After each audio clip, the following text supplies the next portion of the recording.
بأهل البدر يا الله صلاة الله سلام الله على طه رسول الله صلاة الله سلام الله على ياسين حبيب الله. Mari Bapak Ibu, para jemaah sekalian, kita dengarkan bersama kajian kita malam ini berupa tafsir akan disampaikan oleh Al-Mukarram Bapak Tuan Guru Haji Ahmad Muzani Al-Sema. Kepada beliau disilakan.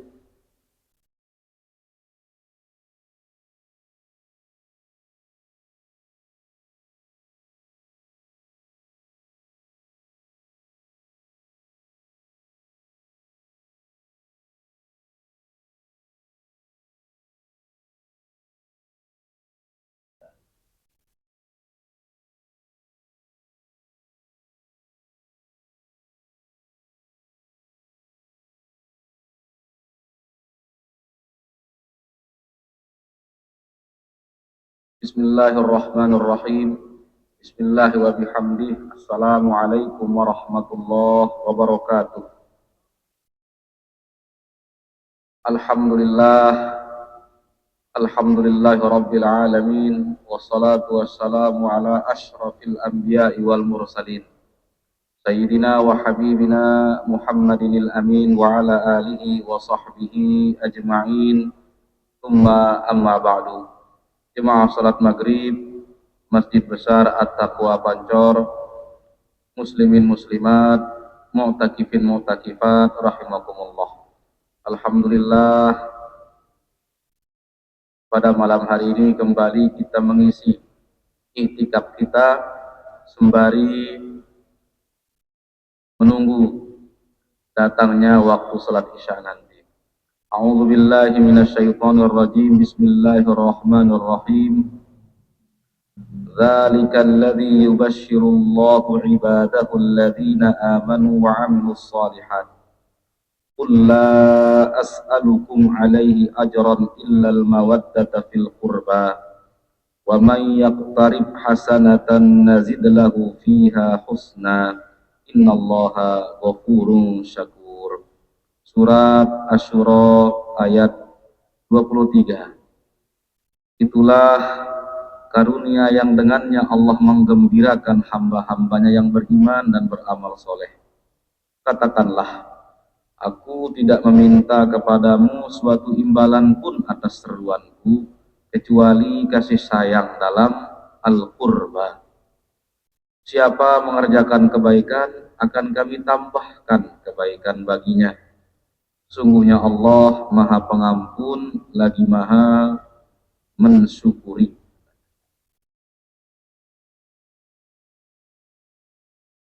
Bahwa pada ayat ke-22 Allah Subhanahu wa taala memberikan kepada kita satu ilustrasi yang akan nyata nanti di hari akhirat, perbedaan nasib karena perbedaan pilihan di dunia. Yang memilih untuk beriman akan mendapatkan apa yang Allah janjikan. Yang tidak beriman juga demikian. Yang beriman dan beramal soleh akan menempati satu ruang, satu tempat yang disebut dengan Raudhatul Jannah, taman-taman surga yang merupakan anzahuha makanan, ya, tempat yang paling bagus, yang paling baik, dan bagi mereka apa-apapun yang mereka inginkan. Dan Allah Ta'ala menyatakan dzalika huwal fadlul kabir. Itu adalah karunia besar dari Allah Ta'ala.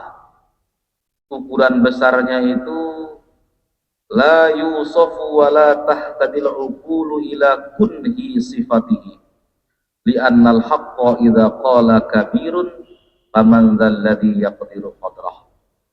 Jadi besarnya itu ya tidak bisa dibayangkan oleh akal, tidak ada petunjuk yang bisa sebagai patokan untuk mengukur besarnya karunia Allah Ta'ala ketika menempatkan orang-orang yang konsisten istiqomah dalam keimanan dan menyempurnakan imannya dengan amal-amal yang as-salihat. Zalika, itulah ya, alladzi yubashshiru ay minal bisyarah, ya, itulah karunia yang Allah gunakan untuk memberikan kabar gembira. Allah Subhanahu wa Ta'ala ketika memberikan kabar gembira kepada orang-orang yang beriman itu memakai hal-hal yang betul-betul melahirkan kegembiraan, dan kegembiraannya itu ya abadi di surga. Sehingga jika Allah Ta'ala memberikan bisyarah, memberikan kabar gembira, itu secara hakiki betul-betul menggembirakan. Bukan satu hal yang awalnya bahagia, lalu ujungnya tidak bahagia. Di dunia ini, ya, sebagaimana ungkapan ulama, ma yatamahadu bil wujudi khairun kullal khair. Hampir-hampir kalau berkaitan dengan perkara dunia, ya, tidak ada yang baik betul-betul 100% total baik ataupun 100% buruk. Ya, makan itu baik, tetapi kalau berlebihan makannya, ya, juga nikmatnya akan berkurang. Berbuat buruk itu juga melelahkan. Walaupun mungkin awalnya berbuat maksiat itu nikmat, ada nikmatnya, tapi pasti juga capek. Tidak mungkin orang yang berbuat buruk itu walaupun dianggap nikmat juga tidak capek, pasti capek. Berbuat baik juga walaupun bahagia akan ada lelahnya. Kita ngaji juga walaupun kita tahu ngaji itu luar biasa pahalanya, ya capek juga. Kita berzikir juga walaupun kita tahu betapa tinggi pahala baca tahmid, baca tahlil. Tapi kalau baca 10.000, 20.000, capek juga. Ya. Memang inilah dunia. Tetapi kalau di surga, orang bisa berzikir selamanya, tanpa ada putus-putusnya. Orang bisa bertasbih selamanya, dan tidak ada capek-capeknya. Ya. Maka kabar gembira dari Allah Subhanahu wa Ta'ala itu, dzalika tabsyirullah ibadahu, itulah kabar gembira dari Allah Ta'ala kepada hamba-hambanya. Kabar gembira itu isyarat ila ma a'addahu Allahu lahum minal karamah. Ya. Jadi sesuatu yang menggembirakan Allah gunakan untuk memberikan berita yang melahirkan kegembiraan. Ya. Ketika membaca ayat-ayat surga ini, ya mudah-mudahan hati kita juga bergembira sembari berdoa, semoga kita termasuk orang-orang yang mendapatkan al-fadlul kabir, karunia yang besarnya tidak bisa kita bayangkan. Qul, katakanlah wahai Nabi Muhammad sallallahu alaihi wasallam, la as'alukum alaihi, saya tidak meminta kepadamu, alaihi ay ala tablighir risalah, ya, ajron, saya tidak meminta upah, meminta imbalan kepada darimu terkait dengan wahyu Allah yang saya sampaikan ini. Allah Ta'ala menyuruh Nabi Muhammad Sallallahu Alaihi Wasallam untuk menyampaikan kepada manusia, menyampaikan kepada, katakanlah, ummatud dakwah, bahwa Nabi secara terbuka menyatakan, oh saya tidak minta imbalan dari kalian dari apa yang saya lakukan berupa tablighur risalah, berupa menyampaikan risalah-risalah, nubuat-nubuat, wahyu-wahyu, syariat-syariat yang Allah Ta'ala wahyukan, illal mawaddata fil qurba, kecuali ya kasih sayang di dalam al-qurba. Lakin as'alukum, ya, saya minta, seolah-olah mengatakan, dan saya minta, ya, engkau berkasih sayang kepada keluarga-keluargaku yang merupakan keluarga-keluarga kalian juga. Memang ini, ayat ini diskusinya luar biasa hebat, sampai-sampai dalam sekali diskusi ulama, ya. Karena apa? Pertama, bahwa jelas, ya, Nabi Shallallahu Alaihi Wasallam dan para nabi-nabi sebelum beliau tidak boleh meminta upah dari tugasnya menyampaikan wahyu Allah Ta'ala. Ini dalilnya banyak dan kita pasti percaya sudah, ya, bahwa tidak ada para nabi dari zaman Nabi Adam alaihissalam, lebih-lebih lagi, ya, Nabi Muhammad Sallallahu Alaihi Wasallam itu tidak boleh. Tolabul ujroh ala tablighil wahyi la yajuz. Bagi para nabi, minta upah karena menyampaikan wahyu Allah Ta'ala itu tidak boleh, ya. Allah clearkan itu di Al-Quran dan para nabi sampaikan itu kepada manusia, sehingga temanya, judulnya jelas. Namun ada illa, katakanlah, saya tidak minta imbalan darimu atas wahyu yang aku sampaikan kepadamu, kecuali kalian berkasih sayang kepada korobah, kurba. Ini kan nyaris seperti ada upah juga, ya. Pertama, itu yang pertama lah tadi, bahwa sepakat bahwa para nabi tidak mengambil upah. Apa maksud al-qurba?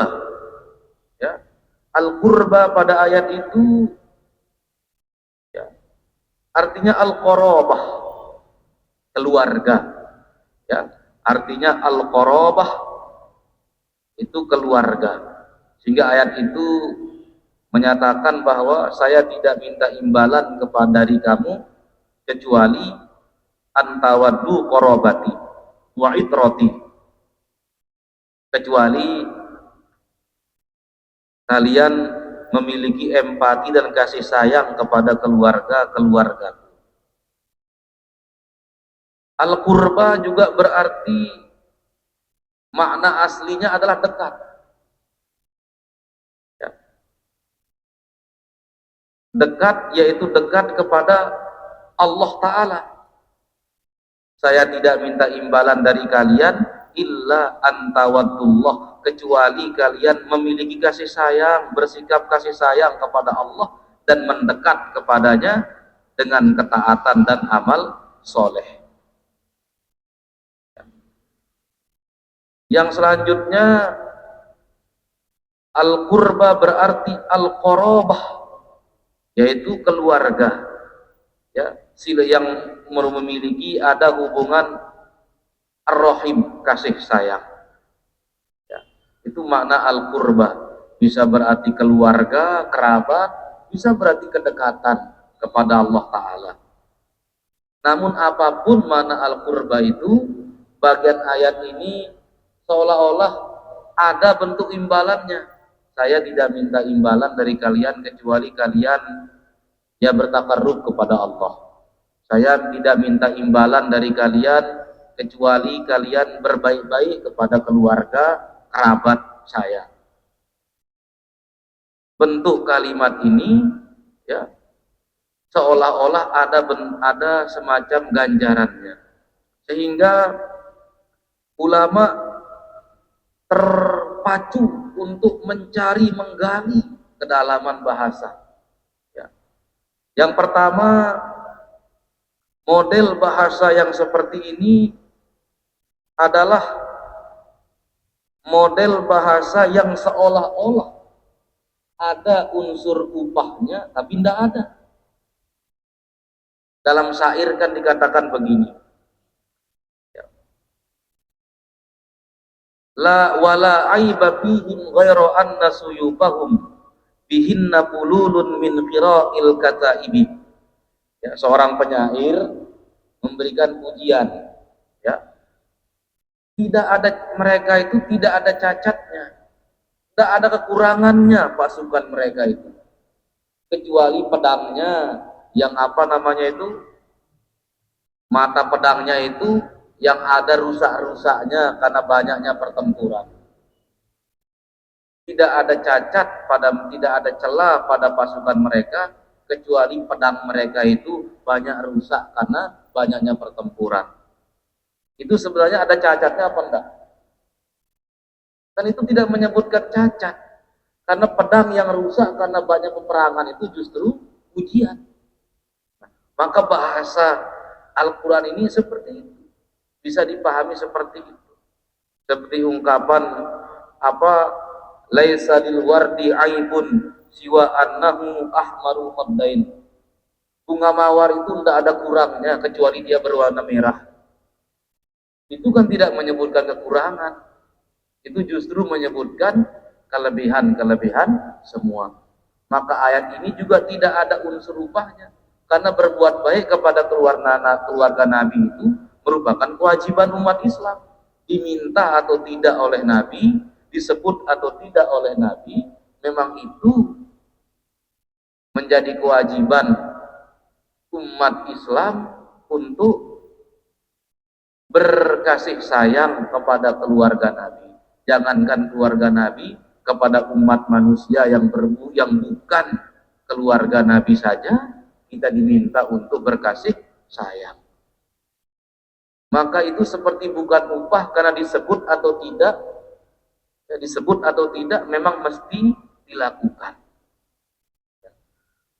Sehingga walaupun secara bahasa ada nampak-nampak ya seperti itu. Dan juga mawaddah itu laisat ajron. Mengasihi keluarga Nabi itu ya bukan upah. Ya.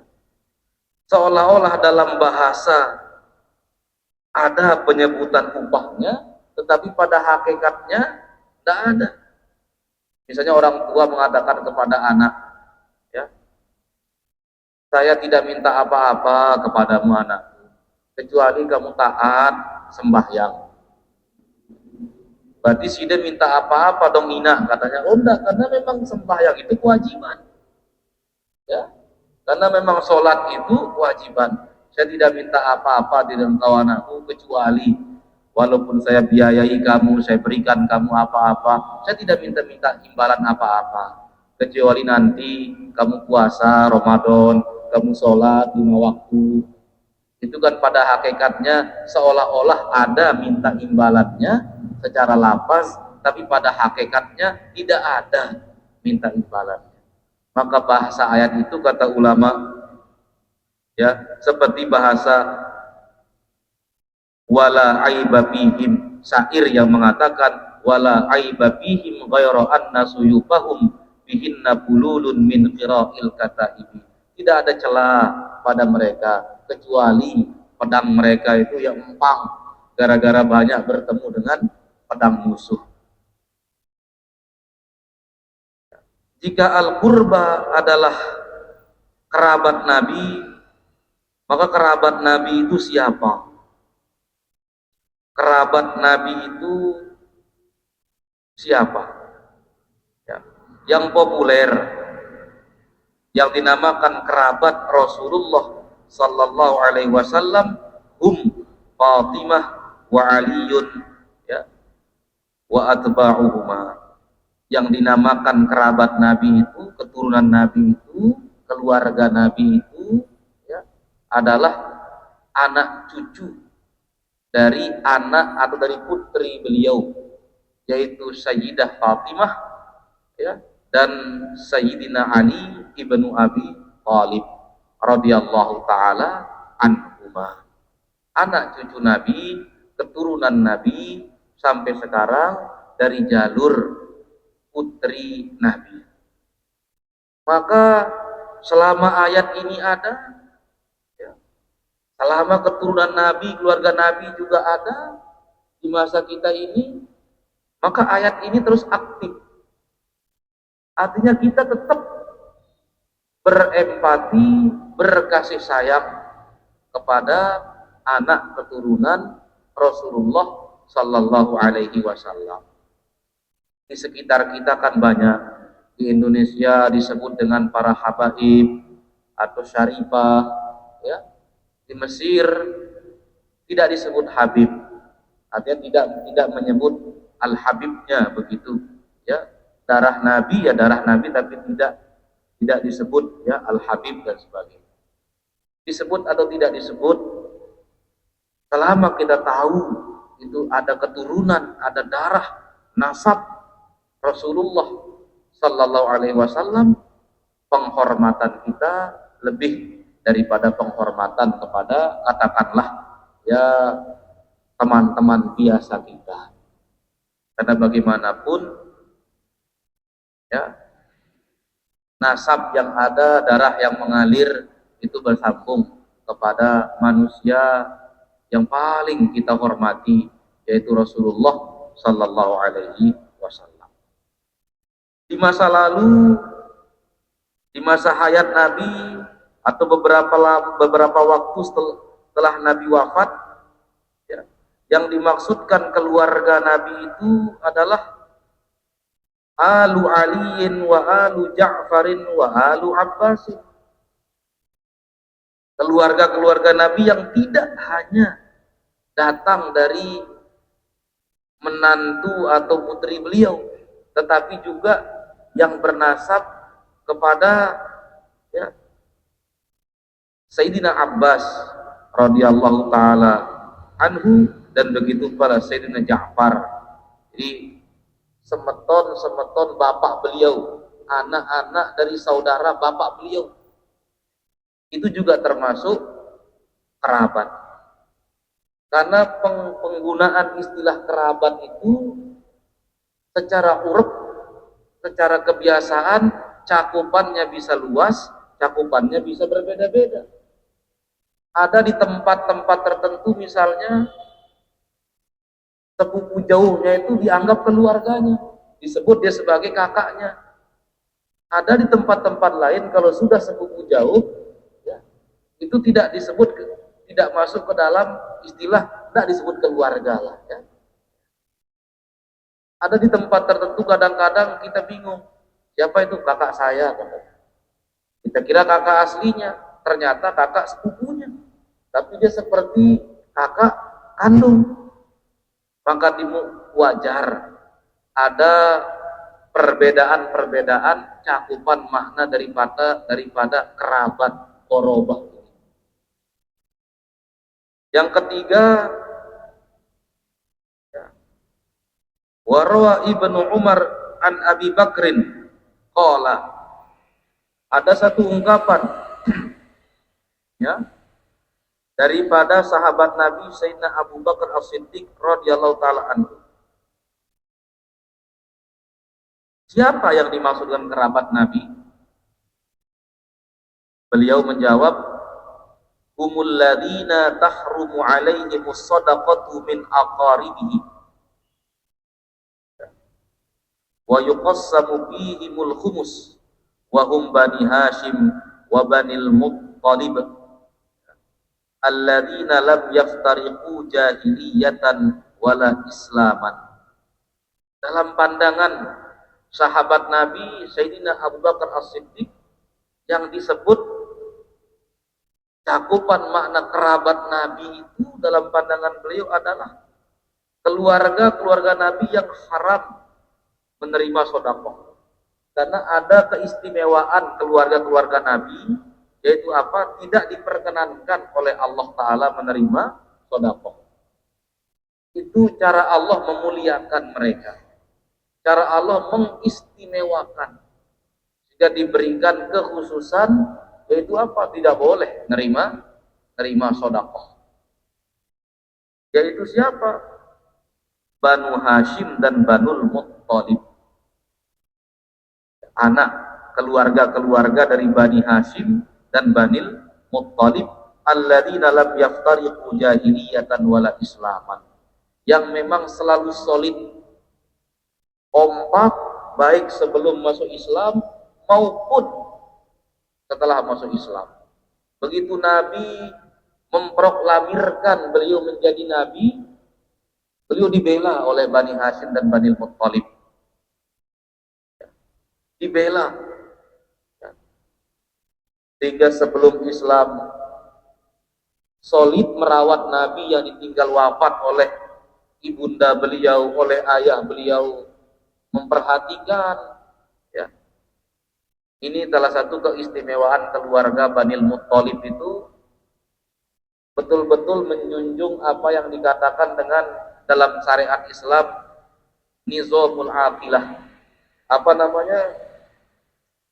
Kalau satu keluarga punya kebutuhan, keluarganya yang lain itu seperti patungan, ya, seperti iuran.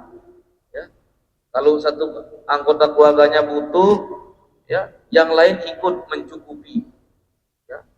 Seperti baginda Rasulullah Sallallahu Alaihi Wasallam ini kan menjadi yatim piatu, ya, sejak awal yatim piatu, tetapi kemudian hidup beliau dijamin oleh keluarga-keluarga beliau. Maka dalam pandangan Abu Bakar As-Siddiq radhiyallahu taala anhu, ketika dulu beliau ditanya siapakah kerabat itu, ya keluarga-keluarga Nabi yang Allah sebutkan haram menerima sedekah, ya, dan mendapatkan bagian 1/5 dari ghanimah, ya, itulah Banu Hashim dan Bani Al-Muttalib. Tapi di zaman kita, ya, populernya pendapat yang pertama bahwa keturunan Nabi, kerabat Nabi adalah anak cucu Nabi Shallallahu Alaihi Wasallam yang bersambung dari putri beliau Sayyidatuna Fatimah dan suami beliau Sayyidina Ali ibnu Abi Thalibin radhiyallahu taala anhuma. Mudah-mudahan Allah Subhanahu wa taala menjaga kita, mengafiatkan kita, mensyukuri apa-apa yang Allah berikan kepada kita. Allahumma ja'alna minasyakirin. Amin amin ya rabbal alamin. Aqulu qouli hadza wa astaghfirullah li wa lakum. Wassalamu alaikum warahmatullahi taala wabarakatuh. Waalaikumsalam warahmatullahi wabarakatuh. Alhamdulillahi rabbil alamin. Jazakumullah khairan katsir. Terima kasih Bapak Tamburus. Jamaah kaum muslimin muslimat rahimakumullah. Ayat yang ke-23 Quran surat Asy-Syura disebutkan oleh Nabi, oleh guru kita, adalah ayat-ayat surga. Maka yang baru kita dengar bahwa ayat-ayat yang ada dalam Al-Quran adalah wahyu, dan Allah meminta para rasul dan nabi, termasuk kita yang duduk bersama di masjid ini, mendengar ayat yang baru itu. Allah tidak meminta upah, Allah tidak meminta imbalan. Begitupun Rasulullah menyampaikan ini juga tidak meminta upah dan tidak meminta imbalan. Kecuali apa? Lanjutan dari ayat ini, kecuali kasih sayang yang kamu berikan kepada keluarga. Kita ngambil pelajaran dari apa kasih sayang tadi itu adalah apa yang kita dengar tentang apa kebaikan baik malam ini, malam sebelumnya, atau yang akan datang. Itu semuanya kebaikan. Itu kewajiban kita untuk menyampaikan kepada keluarga kita yang tidak sempat hadir untuk mendengar, anak cucu keturunan kita, dan itu semuanya kebaikan. Maka garansi Allah, siapa yang berbuat kebaikan, maka akan ditambahlah dirinya menjadi hamba Allah yang baik. Wallahu alam, dan itulah bagian ringkasan dari apa yang kita dengar dari guru kita. Terima kasih atas segala perhatian. Mari kita tutup bersama pengajian kita dengan bersama mengucap adalah Alhamdulillahirabbil alamin.